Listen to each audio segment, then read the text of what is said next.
भैया करथुन पसंद है रातियों में रात भर करथुन उतांग है।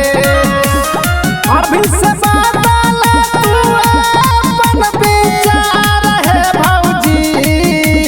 होली में करियो चोली के साथ चांदी के प्रचार नया समाचार ले लो है भौजी बनल रहा तो बाजार नया समाचार होली है होली है।